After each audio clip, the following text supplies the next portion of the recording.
Sir. Sen, ano ho ba ang description nung binabanggit nyo kaninang independent director?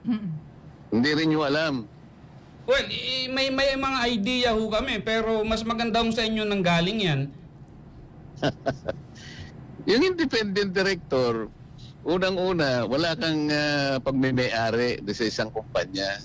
Dapat ganon. Pangalawa, wala kang kinalaman sa management. Pangatlo, kailangan wala kang relasyon by consanguinity, second degree civil affinity sa mga shareholders. Opo. Kaya dapat independent ka. Ang tungkulin mo lang kung sakaling may kakayahan kang mag-advise sa good governance, ma-protection ng mga minority shareholders. Ito kasi ang hinihingi ng Insurance Code of the Philippines. Nagkataon na siguro gusto nilang ganun ang maging kalagayan ng asawa ko. Hinirang nila ng ganun. So pumayag naman. Anong masama doon? Ngayon, ang insurance company, lahat naman nagko-cover ng kahit anong mga kumpanya sa lahat ng mga industriya, lahat ng sektor ng ating ekonomiya. Pati sa transportation. Lahat. O bakit naman gagawa ng usap ang asawa ko para lang makakuha sila ng ipupukol sa akin?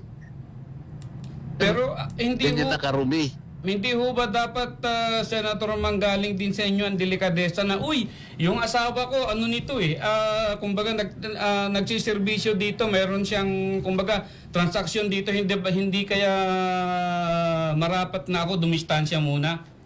Sino? Sino di distansya? Kayo po, dito sa ginagawang investigasyon sa Bakit? Senado. Meron ba akong kinalaman dun sa mga insurance companies? Delikadesa nga po, Senator, kasi misis nyo po yung nandun. Siyempre may kukunik-kunik na ho yan. Kung ganyan kayong mag-conclude, independent nga kaya tinatanong ko nga sa inyo kanina kung naiintindihan niyo Kaya nga po nagtatanong din kami, delikadesa din ho yung binabanggit namin dito. Hindi Wala na ho ba pinag-uusapan tayong ng ganun? delikadesa dahil wala akong connection doon. Ang asawa ko independent. Yun nga po, asawa nyo yun eh. Nakikipagdebate ka pa sa akin Akala ko ba magtatanong ka lang. Nagtatanong din po kami, pero ipo-point out ko rin po yung Kapag argumento sinasabi namin mo kasi dito. delikadesa, parang may connection ako Wala nga Naintindihan mo yon? Sige sir, salamat na lang po. Tanga. Oh, inabot ko pa yun, Sen.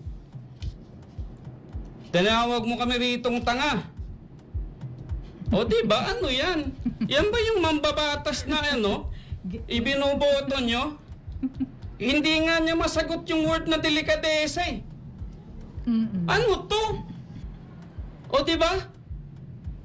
Saan pupulutin ang ating bayan, ang ating gobyerno kung meron ho tayong mambabatas na ganito? Diba? Buhok pa lamang hindi na ho natin maipakita yung totoong buhok Sasabihan pa kami ritong tanga? Ano yan? Diba? Ay, nako. Naturingan na. Di ba abogado to? Abogado. O diba? Asal ba ng matinong abogado yan? Oh my God. Oo. Siguro tayo muna ay Magbabalik tayo. magbabalik Magbabalik tayo muna dahil tayo. Lunes na Huwag Lunes nyo ay kaming gagani-ganitohin dito. Akala nyo, kami makakasama sa mga naloloko nyo, nagugulat nyo. Ibahin nyo kami rito ho. Magkasubukan tayo dito ng argumento ng katotohanan at ng mga detalye kung hanggang saan ho ang pinakadulo nitong pinasok nyong kontrobersiya. Okay. Sige nga, break nga Siguro, muna tayo. Break muna tayo.